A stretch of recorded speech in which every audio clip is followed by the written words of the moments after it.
Vida de San Antonio María Zaccaría, devoto y admirador de San Pablo. Infancia y vida seglar.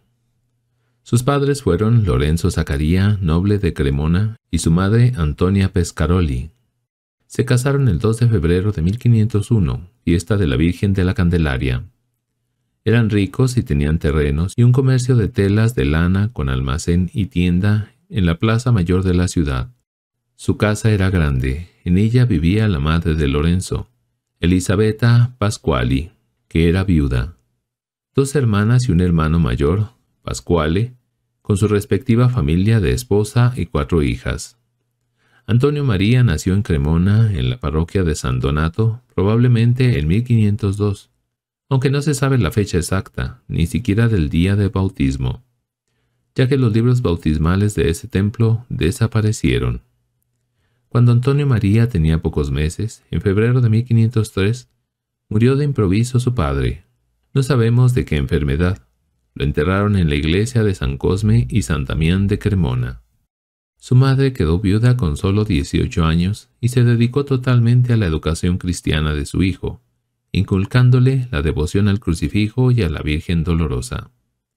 Ella vivió 5 o 6 años más que su hijo y, antes de morir, dejó en testamento todas sus posesiones en favor de un monasterio que iba a ser fundado por su parienta Francisca Aleri. Toda su vida fue un ejemplo de piedad cristiana para todos.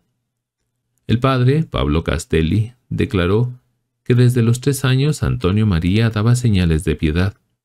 Le gustaban las cosas de Dios, miraba fijamente las imágenes religiosas y se arrodillaba delante de ellas.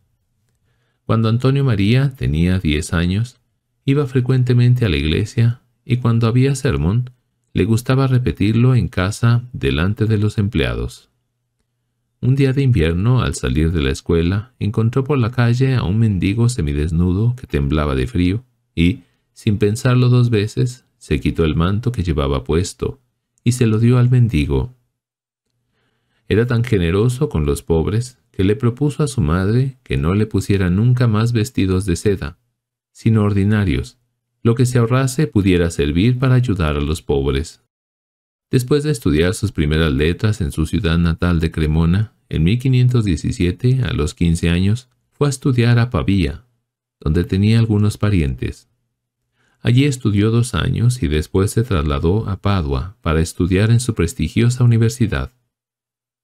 Antes de ir a Padua, con sus 18 años, el 5 de octubre de 1520, hizo su testamento y el 16 de ese mes decidió donar a su primo Bernardo su herencia con la cláusula de que el usufructo de tales bienes fuera para su madre mientras viviera.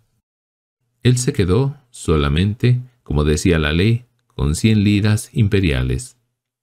En Padua tuvo la oportunidad de visitar el sepulcro de San Antonio de Padua y orar mucho, pidiéndole ayuda para sus estudios y el futuro de su vida como médico, como él entonces pensaba. A sus compañeros, que, en general, eran libertinos de malas costumbres, les parecía un compañero atípico, fuera de lo normal, ya que lo veían muy apegado a la iglesia y a las prácticas religiosas. Conocemos el nombre de un buen amigo que tuvo en esos años en Padua. Se llamaba Serafín Asceti, 1496-1540. Entre los dos hubo una sincera amistad que hincaba sus raíces en la vida espiritual de ambos. Serafín, después de un tiempo, entró en la vida religiosa como canónigo lateranense y fundó las religiosas del Buen Jesús en Ravenna. Estuvo a la cabecera de Antonio María en el momento de su muerte. En Padua, nuestro joven estudiante estuvo 4 años preparándose y consiguió el título de doctor en medicina. Al término de sus 4 años de estudio, regresó a su casa de Cremona y practicó unos meses la medicina bajo la guía de médicos experimentados. Los biógrafos hablan de que hubo una epidemia y su casa fue convertida en lazareto para atender a los enfermos. Su meta no era ganar dinero, sino atender especialmente a los más pobres y necesitados, tanto en el hospital como en sus casas. Así se ganó pronto la estima de la gente. Con el pasar de los meses, se dio cuenta de que sus pacientes no solo necesitaban ayuda para el cuerpo, sino especialmente para su alma. Y Dios empezó a trabajar en su corazón, proponiéndole la meta de dedicarse totalmente a la salvación de las almas y entregar su vida al servicio de Dios y de los demás. Pidió consejo al padre Marcelo, un sacerdote dominico muy conocido en Cremona, quien, después de un tiempo de discernimiento, le aconsejó dejar la medicina para ser sacerdote, y comenzó a estudiar teología, Sagrada Escritura y a los santos padres, en especial a Santo Tomás de Aquino. Sus estudios los hizo durante 2 años y medio en Cremona y quizás en parte también en Bolonia. Antes de ser sacerdote se convirtió en catequista de niños en la iglesia de San Vital y, poco a poco, la gente mayor también iba a escucharlo para aprender. Se hizo querer de todos por su sencillez, cercanía y generosidad. En 1527 o principio de 1528 murió su confesor, el padre Marcelo, y tomó como nuevo director espiritual al dominico padre Bautista de Crema. Terminados sus estudios teológicos, recibió el subdiaconado el 19 de septiembre de 1528, el diaconado el 19 de diciembre y el sacerdocio el 20 de febrero de 1529 con 26 años de edad. La condesa Torelli.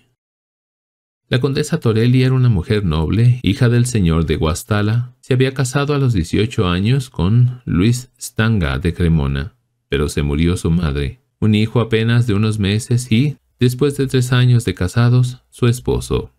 Este había sido un jugador empedernido y había dilapidado parte de sus bienes. Para ella fue más bien una liberación, pero sus parientes pensaron en sus riquezas y, para evitar problemas, se volvió a casar con Antonio Martinenchi, que era un hombre prepotente, irascible y de mal carácter. Tuvieron un hijo, que murió a los pocos meses de nacido. Al esposo lo mataron en una riña.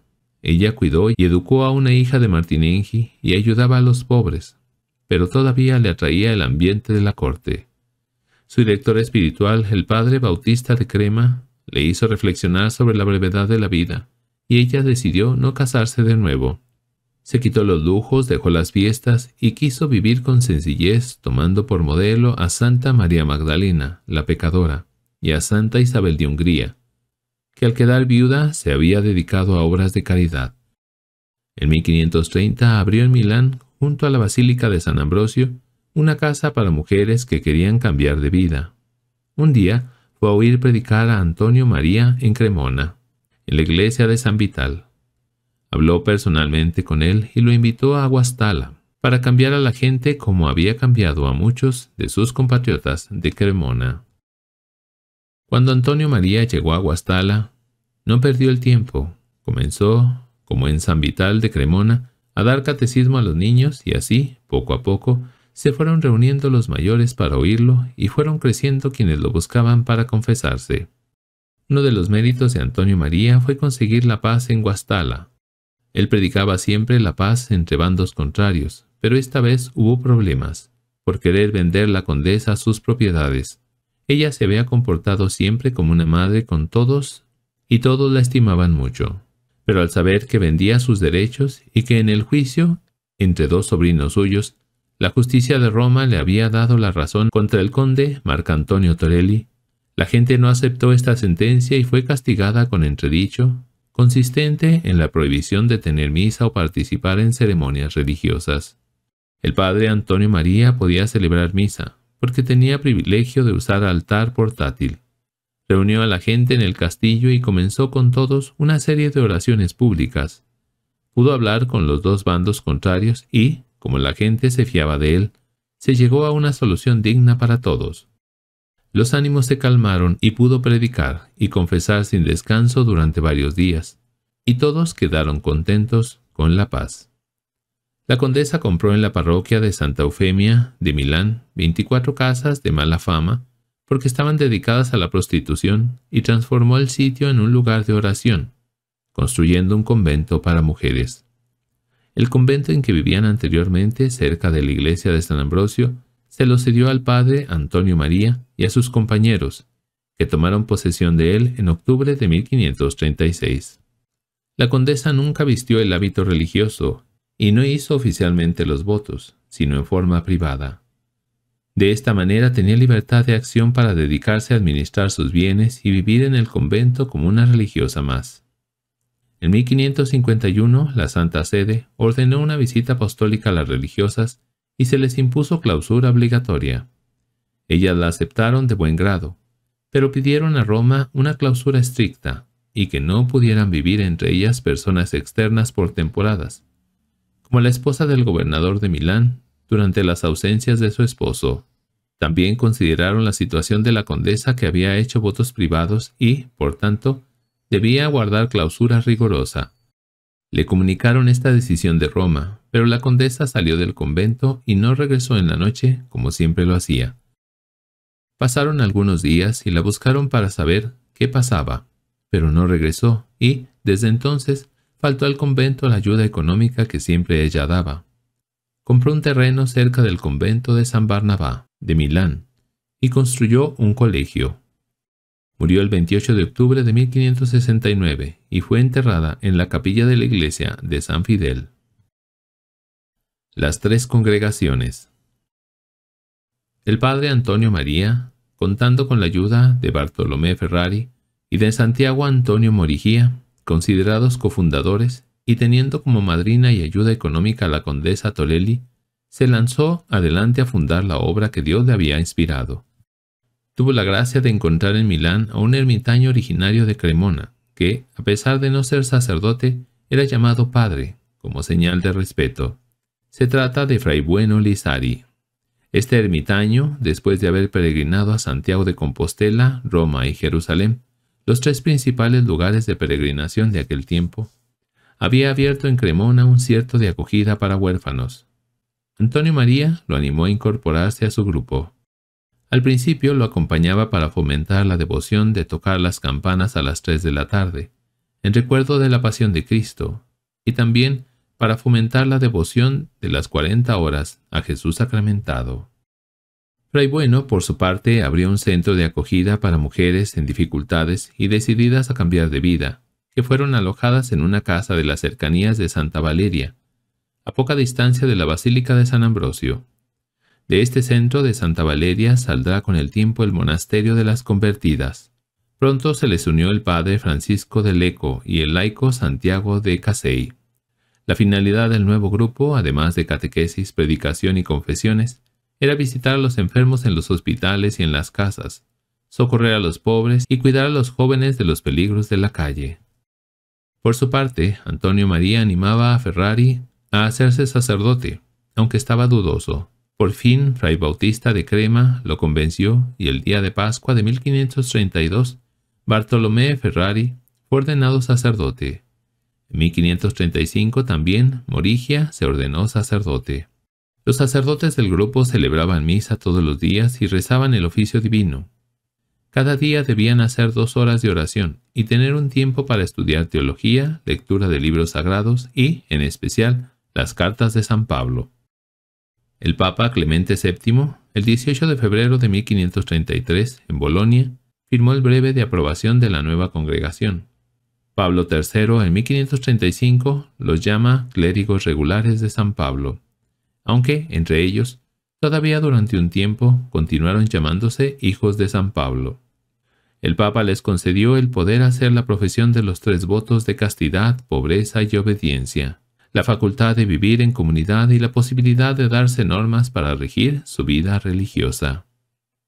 El Papa Pablo III, el 1 de diciembre de 1543, firmó una bula en la que confirmaba definitivamente la nueva congregación y les daba exención perpetua del obispo del lugar, dependiendo exclusivamente de la Santa Sede, y empezaron a extenderse en Verona, Venecia y Ferrara. Después de la visita apostólica de 1551, se llamaron clérigos regulares de San Pablo degollado. Sin embargo, el pueblo los llamaba paulinos y, más tarde, parnabitas, por estar afincados en la iglesia de San Bernabé en Milán. Un día de verano de 1534, Antonio María salió con sus compañeros por las calles de Milán, llevando un crucifijo en las manos. Quería provocar a la gente a una verdadera conversión de vida. Algunos, como Ferrari y Morigia, iban vestidos con ropa muy pobre, como contestación al lujo de algunos milaneses. Algunos se convertían, pero otros se reían y los llamaban locos. A este grupo de hombres se les unió el grupo de mujeres con la condesa a la cabeza, vestida pobremente. Un día se presentó así vestida a la puerta de la catedral ante el duque Francisco II Sforza. Algunos no la querían dejar entrar, pero ella explicó que estaba cansada de vivir en el lujo, mientras la masa de los pobres agonizaba en la miseria. El duque, después de escucharla, mandó a 2 de sus acompañantes que la apoyaran en sus deseos de hacer caridad. Sin embargo, algunos sacerdotes no opinaban bien de estos grupos formados por nuestro Antonio María, y, desde el púlpito, empezaron a criticarlos. Algunos los acusaron de pelagianismo y de turbar el orden público por su fanatismo religioso. El Papa Pablo III, con la bula del 15 de enero de 1535, concedió a la condesa Torelli la facultad de establecer una congregación de mujeres bajo la regla de San Agustín y poder construir una iglesia y un monasterio. El nombre de angélicas, para las religiosas, surgió porque una novicia de 16 años, Agnes Baldinori, manifestó que debían llamarse angélicas, porque a este estado angelical debían aspirar. El Papa Pablo III, en la bula del 6 de agosto de 1549, le confirmó este nombre. También les concedió estar exentas de la jurisdicción episcopal y bajo la obediencia directa de la Santa Sede y también del superior de los clérigos regulares. Las llamó Angélicas de San Pablo Convertido. A los sacerdotes, en 1552, el Papa los había nombrado clérigos regulares de San Pablo Degollado. En 1537, el cardenal Ridolfi invitó a Antonio María a Vicenza a reformar 2 monasterios, uno de convertidas y otro de religiosas benedictinas de San Silvestre. Cuando San Francisco de Sales visitó a las angélicas, quedó muy impresionado y tomó algunos puntos de su vida regular para sus religiosas de la Visitación. También fundó Antonio María un grupo de esposos que algunos de sus primeros biógrafos llamaban la Tercera Orden, a semejanza de los seglares de otras órdenes religiosas. Cuando se trató por primera vez de nombrar prepósito general de las congregaciones, el padre Antonio María se opuso a que lo eligieran a él, como estaba previsto, y fue elegido el padre Morigia. Este padre, por respeto al siervo de Dios, a quien consideraba el primero de la congregación, siempre le consultaba ante cualquier decisión a tomar. En el capítulo general de los Barnabitas del año 1620, emitieron un decreto en el que se determinaba que, siguiendo la tradición de sus mayores, se daba el primer lugar como fundador al padre Antonio María, el segundo al padre Ferrari y el tercero al padre Morigia. En 1846, las religiosas angélicas se extinguieron debido a las consecuencias de la Revolución Francesa y a las leyes persecutorias que impedían la aceptación de novicias, pero pudieron renacer en 1879, sobre todo por obra de la venerable Flora Bracabal, 1861 a 1935. También resurgió el grupo de seglares. Se fundó el movimiento de laicos de San Pablo en 1986. Además, el carisma sacariano o barnabita se ha manifestado en algunas congregaciones que han surgido por medio de ellos, como las Hijas de la Divina Providencia en 1832, las Hermanas de la Preciosísima Sangre en 1876, las Pequeñas Operarias del Sagrado Corazón en 1935, las Misioneras de Santa Teresa en Brasil en 1954 y el Instituto Secular de las Discípulas del Crucifijo en 1958. Paola Antonia. Esta fue una religiosa angélica importante. Bajo la guía firme y segura del padre Antonio María, las angélicas tomaron la misma forma de vivir de los clérigos regulares de San Pablo o barnabitas. Todo era común, hasta el hábito. Su comida era a base de legumbres y verduras, el descanso breve y el trabajo y la oración largos. Como trabajo, ellas hilaban y tejían la seda. Virginia Negri recibió el velo el 4 de marzo de 1536 y cambió su nombre por el de Paola Antonia. El padre Antonio María la nombró maestra de novicias. El 2 de julio de 1536, el siervo de Dios partió con algunas angélicas a Vicenza. Iba también Paola Antonia. Fueron a hacerse cargo de una casa de acogida de antiguas prostitutas que habían sido en parte convertidas, dejando su antigua vida. Se llamaba el Convento de las Convertidas, y consiguieron reformar este convento que estaba muy relajado. Igualmente, hicieron lo mismo con el convento de las Benedictinas de San Silvestre o Silvestrinas. Antonio María murió en 1539. En 1544 murió el cofundador Ferrari y 2 años después el cofundador Morigia. Paola Antonia fue considerada entonces como la guía espiritual de los religiosos y religiosas y laicos. Las 3 congregaciones veían en ella una heredera del espíritu de Antonio María y la llamaban Divina Madre. Cuando se inauguró la casa de San Bernabé, en Milán, Paola Antonia era la que daba el visto bueno a todas las modificaciones y lo mismo para abrir nuevas casas o misiones. Todo debía ser aceptado por ella, aunque existía un nuevo general de los barnabitas. Era el padre Gianpietro Besozzi. Pero la Divina Madre empezó a manifestar ciertos defectos y, en cierto momento, se alejó de los barnabitas para que cesen las murmuraciones, envidias y otros males por causa de ella. Por órdenes superiores fue recluida en el convento de Santa Clara de Milán, donde no podía hablar más que con la priora y su compañera. En noviembre de 1552 se retiró del convento de Santa Clara al agravarse su salud. El cardenal Álvarez le ordenó que regresase al convento de Santa Clara, pero las clarisas no quisieron recibirla por la gravedad de su enfermedad, y fue llevada a la casa de su amiga Hipólita Ro. Allí murió el 4 de abril de 1555 a los 47 años de edad. Tiempos borrascosos. El padre Antonio María y sus compañeros fueron acusados ante la curia arzobispal, ante el tribunal de la Inquisición y ante el Senado de Milán como perturbadores de la paz pública y por introducir novedades supersticiosas. El padre reunió a todos los miembros de su congregación y les dio una charla para que tuvieran fe en la providencia y no se desanimaran, sino que siguieran adelante con más fe y fortaleza que nunca. Al final fueron declarados inocentes. El sacerdote que lo denunció ante la curia arzobispal, ante la Inquisición y ante el Senado, cuando estaba para morir, mandó sus excusas al padre Antonio María, retractándose de sus calumnias y declarando la inocencia del siervo de Dios y de sus compañeros. Superada esta prueba, vino otra más grave. La condesa Torelli, con el permiso del padre Antonio María y del general de los dominicos, sacó 10 religiosas del monasterio de San Lázaro de Milán y las llevó al nuevo monasterio de San Pablo para que pudieran, con su experiencia, orientar a las nuevas angélicas en el resto del oficio divino y en las observancias regulares. Pero vino el capitán de justicia con sus ayudantes y las sacaron violentamente. Solo quedó una, llamada Bona Franca. También a ella quisieron sacarla a la fuerza bajo pena de excomunión. Estos mismos enemigos de las nuevas congregaciones del padre Antonio María los calumniaron ante el Papa Pablo III, diciendo que tenían errores teológicos como los beguinos y los pobres de Lyon. No obstante todo esto, el siervo de Dios permaneció tranquilo, confiado en Dios, y esta tempestad se fue calmando poco a poco.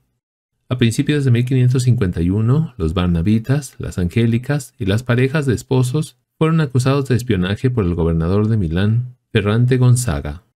El 21 de febrero de 1551, sin explicaciones, los barnabitas fueron obligados a irse a Venecia en el plazo de 6 días y de todo el territorio de la República de Venecia en 15 días. Hasta algunos cardenales venecianos los acusaron de peligrosos herejes. El Papa Julio III nombró al cardenal Juan Álvarez, de Toledo, como protector de los barnabitas y encargó a Monseñor Leonardo Marini que hiciera una visita apostólica para reformar la congregación. Una de las acusaciones fue que había promiscuidad entre sacerdotes y religiosas del convento de San Pablo y del convento de San Barnabá. También que había participación de los religiosos y religiosas en los capítulos. Además se condenó expresamente el título de Divina Madre dado a Paola Antonia. Algunas cosas fueron consideradas supersticiosas, como el arrodillarse ante los superiores o el famoso capítulo de culpas, en el que se acusaban de los propios defectos durante reuniones comunes. El 29 de octubre se presentó el visitador apostólico con amplios poderes. El 17 de noviembre convocó a capítulo general, En él se consideraba la total separación entre barnabitas y angélicas, la abolición de cualquier forma de autoridad de Paola Antonia y el título de divina, la prohibición de tener reliquias o escritos de Fray Bautista Carioni, que algunos consideraban como hereje. A las religiosas se les impuso la clausura y los casados fueron disueltos como grupo. Éxtasis. Los biógrafos certifican que frecuentemente, cuando estaba en oración, fue visto en éxtasis fuera de sus sentidos. Otros testigos declaran que se pasaba durante la noche varias horas en oración y, a veces, lo vieron con su cuerpo elevado de la tierra o en éxtasis. A un joven fuerte y sano le predijo su próxima muerte. El joven se confesó y al día siguiente murió. Cuando el siervo de Dios cayó enfermo en Guastalla, quiso que lo llevaran a Cremona, prediciendo que allá iba a morir la octava de los santos Pedro y Pablo, como así sucedió.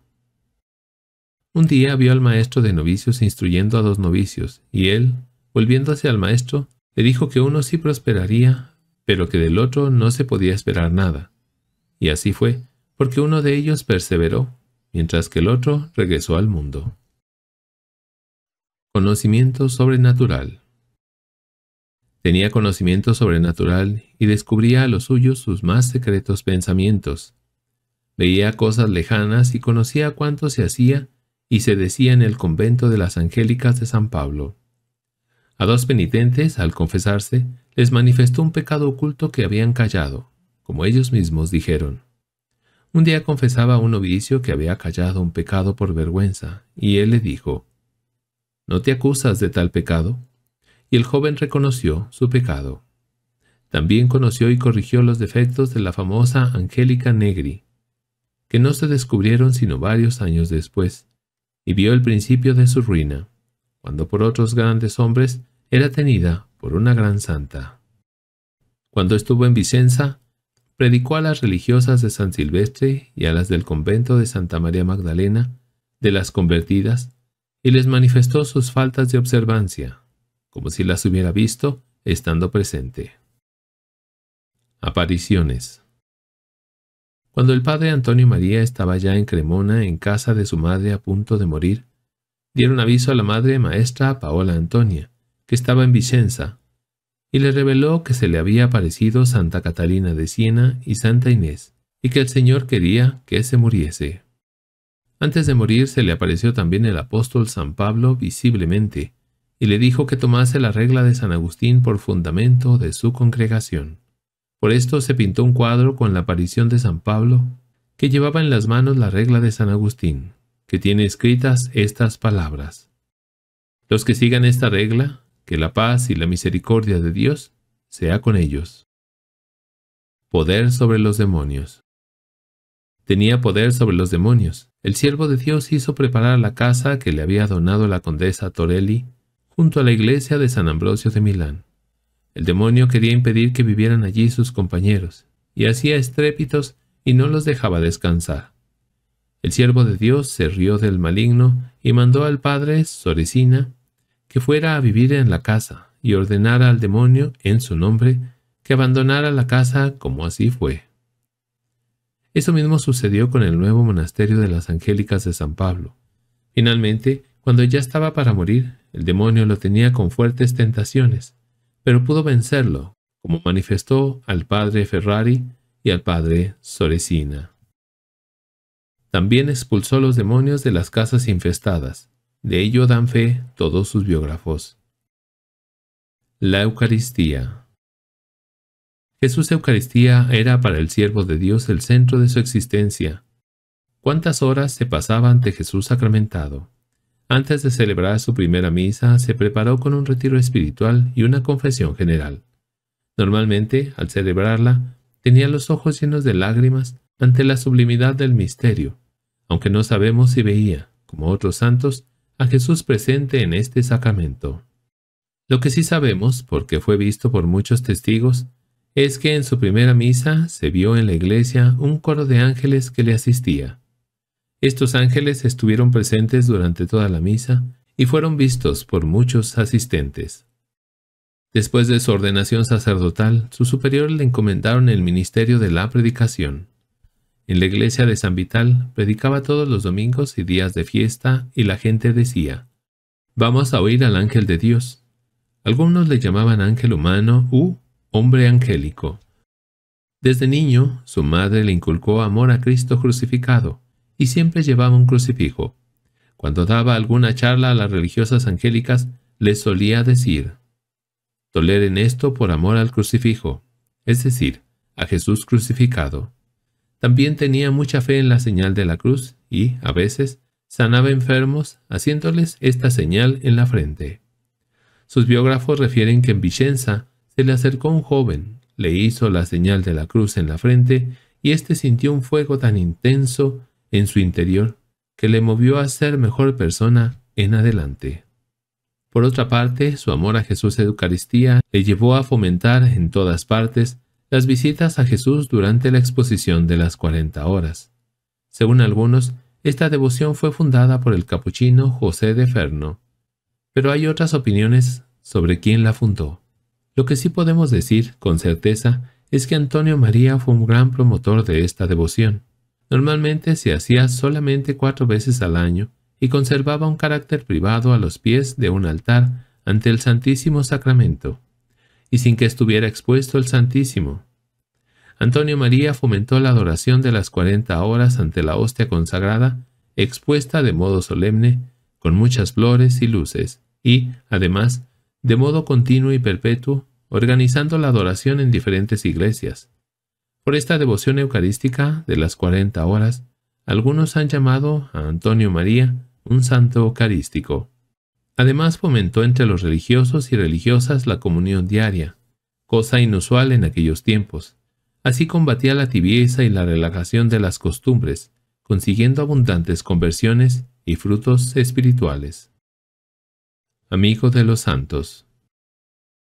En tiempo de Antonio María, Dios había suscitado otros santos que pudo conocer, como San Ignacio de Loyola, 1491 a 1556, Jerónimo Emiliani, 1481 a 1537, Cayetano de Thiene, 1480-1547, Felipe Neri, 1515-1595, San Francisco de Sales, 1567-1622.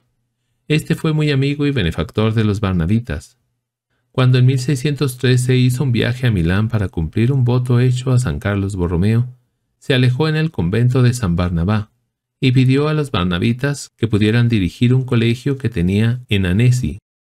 Aceptaron la oferta y allí dirigieron la catequesis en 4 iglesias de la ciudad. Y, cuando el obispo de Ginebra, que vivía en Annecy, se ausentaba de la ciudad, ellos asumían la atención espiritual de sus hijas, las religiosas de la Visitación, fundadas por él, San Francisco de Sales. El 7 de mayo de 1617, el Padre Superior General de los Barnabitas inscribió al Santo Francisco de Sales como hijo de la congregación, y más tarde aceptaron el colegio de Tonón. Después de la muerte de San Francisco de Sales, fueron los barnabitas quienes tuvieron una parte importante para que fuera nombrado doctor de la Iglesia por el Papa Pío IX. No es casualidad que San Francisco de Sales fuera declarado patrono de la orden, al igual que San Carlos Borromeo. Cuando Carlos Borromeo llegó a ser arzobispo de Milán, se hizo muy amigo de los barnabitas, y les encomendó varias tareas como la de reformar algunos conventos. No olvidemos tampoco la gran labor realizada por los barnabitas, junto con otras órdenes y congregaciones religiosas, durante la peste de Milán de 1576, en la que murieron algunos religiosos de ellos. Murió San Carlos el 4 de noviembre de 1584 y fue canonizado por el Papa Pablo V el 1 de noviembre de 1610. En su honor, los barnabitas erigieron la iglesia de San Carlos ai Catinari en Roma, primer templo dedicado a San Carlos Borromeo. Uno de los grandes santos de la congregación del Padre Antonio María fue San Alejandro de Saulí, 1534 a 1592. Que pidió entrar a los 17 años, aunque algunos dudaban de aceptarlo. Lo que hicieron después de probar su vocación con varias experiencias. Fue un gran santo que llegó a ser general de la congregación, cuando tenía solamente 34 años. 2 años después, el Papa Pío V lo nombró obispo de Aleria, Córcega. El Papa Gregorio XIV lo trasladó a la diócesis de Pavía. Murió el 11 de octubre de 1592 con 58 años. Fue beatificado por el Papa Benedicto XIV en 1742 y canonizado por el Papa Pío X en 1904. Otro gran hombre de la congregación fue el beato Francisco Saverio Bianchi, 1743-1814, apóstol de Nápoles. Santa Francisca de las Cinco Llagas se consideraba su hija espiritual, y no olvidemos que, además del amor a la Virgen Dolorosa y San José, su santo predilecto era San Pablo. También amaba mucho a Santa Catalina de Siena y a Santa Inés. Su muerte. Antonio María se enfermó en Guastalla a finales de mayo de 1539, y, al agravarse, como no se lo podía llevar a Milán, se le hizo llevar a su casa de Cremona, donde todavía vivía su madre. Poco antes de morir, escribió una carta a los esposos Bernardo Omodeo y Laura Rossi, responsables de la congregación de esposos, que eran como una especie de orden tercera o terciarios. Otra carta escribió a la religiosa Angélica Paola Antonia, maestra de novicias, y la otra al padre Bautista Soresina, su hijo espiritual. En ella les daba sus últimas recomendaciones para todos sus hijos espirituales.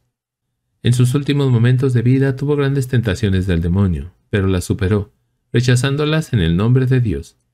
Se le apareció su protector San Pablo, quien le predijo el debilitamiento de la congregación de los Barnabitas y después su exaltación y florecimiento.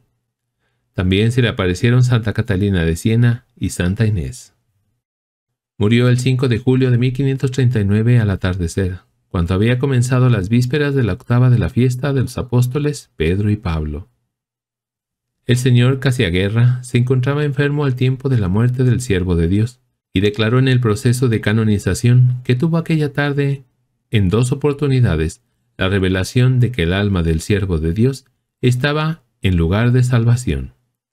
Después de muerto, mientras le lavaban su cuerpo y lo volvían de un lado y del otro, él extendió su mano derecha para cubrirse las partes que le causaban vergüenza, y tuvo así sus manos hasta que terminó el lavado, lo que se consideró como una señal de su pureza de costumbres, que ya había demostrado durante su vida. Su cuerpo fue llevado a la parroquia de San Donato, donde se celebraron los funerales. Muchos fieles buscan reliquias, tomando algo de sus pertenencias. Algunos querían besar sus pies y su cabeza o tocar su cuerpo con rosarios, pañuelos y otros objetos para guardarlos con devoción.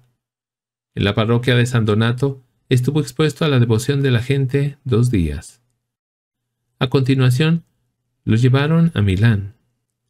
Mientras lo llevaban, al pasar por algunos pueblos, salían a su encuentro algunos párrocos con sus fieles, con luces por la noche, y decían que acompañaban a un hombre santo. Al llegar a Milán, el prepósito general, padre Morigía, para evitar alborotos, decidió que entrase al monasterio de las Angélicas en secreto. Allí fue colocado en un lugar apartado del convento, sin enterrar. Cuerpo incorrupto. Mientras su cuerpo estaba en el convento de las Angélicas sin enterrar, las religiosas abrían muchas veces el ataúd para verlo y derramaban lágrimas de emoción y le besaban los pies por devoción. Y no solo no les causaba miedo como suelen causar los cuerpos de los muertos, sino que el verlo les daba mucho consuelo y paz. Después de 6 o 7 años de su muerte, habiéndolo vestido con las manos cruzadas, lo encontraron con una mano que cubría sus partes vergonzosas. El padre José Ferrari declaró que mientras el cuerpo del santo estaba incorrupto en el convento de las Angélicas, no podía entrar gente del pueblo, pero sí lo hacían las religiosas del convento y algunos padres barnabitas que entraban como confesores o con permiso especial. Un día, el padre general de la congregación fue a visitar su cuerpo incorrupto y le alzó un poco la ropa para ver sus piernas, y el siervo de Dios se cubrió milagrosamente con la misma ropa. Esto lo declara el padre Rosario y lo confirma con juramento. El padre José María Lesmi declaró: siendo confesor extraordinario del convento de las Angélicas de Milán, me manifestó el sacristán, de nombre Antonio, que, de vez en cuando, venían personas seglares con deseos de venerar el cuerpo del siervo de Dios, y, como no podían entrar en la clausura del convento, él les abría la puertecita por donde comulgaban las religiosas, y allí se arrodillaban a venerarlo. Cuando entraban algunos trabajadores a hacer alguna obra dentro del convento, pedían ver el sepulcro, y cuando el emperador José II entró en la clausura y llegó al coro donde estaban las religiosas, cantando el oficio divino, le indicaron el sepulcro de su fundador, y él dio señales de su devoción, venerando su cuerpo. Milagros después de su muerte. Un día, Angélica Ana Pirovana tenía un dolor muy fuerte de dientes y no podía curarlo, con ningún remedio, ni siquiera acudiendo a varios santos. Se sintió inspirada de ir al sepulcro del siervo de Dios, y se curó de inmediato, y nunca más le regresó ese dolor. Otra religiosa llamada Verónica tenía una llaga incurable a juicio de los médicos en una pierna y no podía trabajar. Invocó al padre Antonio María y se curó, y en adelante pudo dedicarse a su trabajo de cocinera. Vino un día al monasterio de las Angélicas una duquesa que tenía 7 hijas y deseaba tener un hijo varón. Le encomendó este deseo a la superiora, Angélica María Cecilia Sfondrati, y ella se lo encomendó a toda la comunidad para que lo pidieran al siervo de Dios. Al año, la duquesa dio a luz un hijo varón, y después continuaron más mujeres. Angélica Dorotea, al tiempo que los franceses invadieron Milán en 1658, se encomendó al siervo de Dios para que el monasterio se salvara de los daños de los soldados, y eso fue lo que pasó, a pesar de que entraron los soldados. La misma Angélica Dorotea refiere que tenía 2 cuñados que se odiaban a muerte, e hizo una novena al siervo de Dios para que se amistaran. Y ciertamente Dios hizo que se hicieran amigos.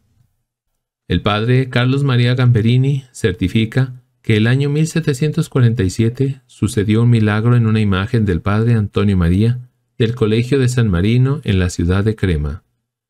Esta imagen tenía en la mano un lirio, y este lirio cambió de lugar, lo que fue visible a muchos presentes, quienes juraron haberlo visto. También he leído de un prodigio que sucedió en una imagen del siervo de Dios en la iglesia interior de las religiosas angélicas de Milán. Una religiosa quitó de la imagen la letra B, que significa beato, todavía sin ser beato oficialmente. Pero esa B reapareció sin que nadie lo hubiera hecho. El padre Félix Carroni, barnabita, refiere: un día iba en barco por mar desde Palermo a Nápoles, cuando caí en manos de piratas berberiscos. Lo primero que se me ocurrió, al ver que se acercaba el barco enemigo, fue invocar al siervo de Dios. Me sentí lleno de un santo coraje y de mucha confianza en el Señor. Por eso di ánimo a todos mis compañeros del barco. Éramos 17, y uno quería tirarse al mar, donde se habría ahogado. Los piratas se apoderaron de nuestro barco y nos llevaron a Túnez. Allí estuve 3 meses. Me forzaban a apostatar de nuestra fe y me ponían tentaciones con mujeres. Pero salí indemne y a los 3 meses fui liberado, lo que atribuyo a la intercesión del siervo de Dios.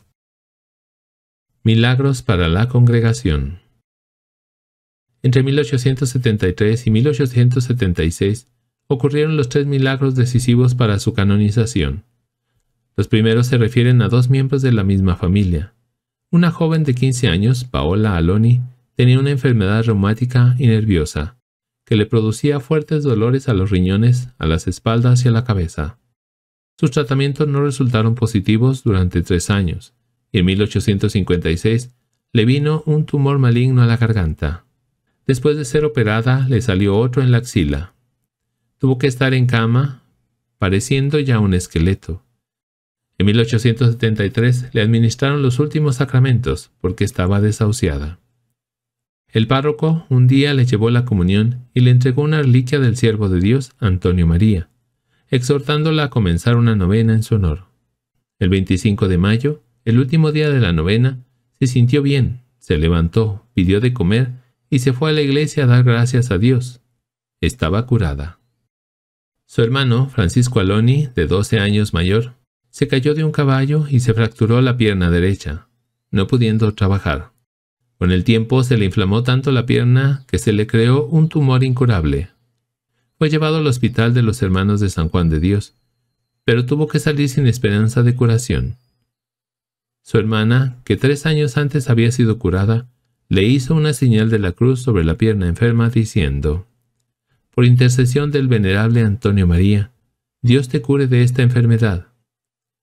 A continuación comenzaron una novena, y el último día de la novena, exactamente el 23 de octubre de 1876, se curó milagrosamente. El tercer milagro aprobado sucedió en Castagnuolo Migliore, a pocos kilómetros de Bolonia. Vicente Zanotti era un campesino que, desde joven, sufría de varices en la pierna izquierda y con el tiempo le provocaron dolorosas llagas, algunas profundas hasta el hueso. Durante 40 años buscó remedios y nadie podía aliviarlo. Un día, un joven le dio a leer un folleto sobre la vida del padre Antonio María y le enseñó una reliquia, pidiéndole que le rezara una novena. Comenzó la novena y, según pasaban los días, iba mejorando. Al terminar, vio que la herida donde había colocado la reliquia estaba curada y, a partir de ese momento, pudo caminar sin dolor. Beatificación y canonización. Fue beatificado el 3 de enero de 1890 por el Papa León XIII y canonizado por el mismo Papa el 27 de mayo de 1897. El día de su fiesta es el 5 de julio, día de su muerte. Sus restos se encuentran en la iglesia de San Pablo de Milán. San Antonio María fue un ejemplo para todos. Sus 3 grandes amores fueron la Eucaristía, Jesús crucificado y San Pablo. Por supuesto que tenía mucho amor a María, nuestra Madre, especialmente en su advocación de Virgen Dolorosa, como le enseñó su madre desde niño, y también a San José. San Pablo fue siempre su guía y protector. Conocía las cartas de San Pablo casi de memoria. Las había estudiado muchísimas veces y siempre sacaba algo nuevo para sus predicaciones. Por eso puso sus congregaciones y sus religiosos y religiosas bajo el amparo y protección de San Pablo. Conclusión. Después de haber leído atentamente la vida de San Antonio María Zaccaría, podemos levantar los ojos al cielo y decir al Señor: gracias por su vida y su amistad. Es preciso vivir la comunión de los santos y vivir en esta vida en comunión con los santos y los ángeles. No estamos solos, estamos rodeados del mundo sobrenatural. Dios está con nosotros en todas partes. María, nuestra Madre, está a nuestro lado. Nuestro ángel custodio es un amigo inseparable, y los santos y ángeles en general están siempre dispuestos a ayudarnos en la medida en que los invoquemos. Seamos agradecidos a Dios por la vida de los santos y concretamente también por la de Antonio María Zaccaría. Él fue un admirador y devoto de San Pablo. Que también San Pablo sea para nosotros un padre y un amigo cercano. Y recordemos que la Eucaristía debe ser el centro de nuestra existencia, como lo fue para nuestro santo. Acudamos al sagrario a visitar a Jesús todos los días y vayamos a misa a recibirlo en la comunión cuantas veces podamos. No nos perdamos tantas bendiciones que Dios nos quiere dar por medio de su presencia real en este sacramento de la Eucaristía. San Antonio María Zaccaría, ruega por nosotros. Que sean santos, este es mi mejor deseo para todos, que Dios los bendiga. Su hermano y amigo del Perú, Padre Ángel Peña, de la Orden de Agustinos Recoletos.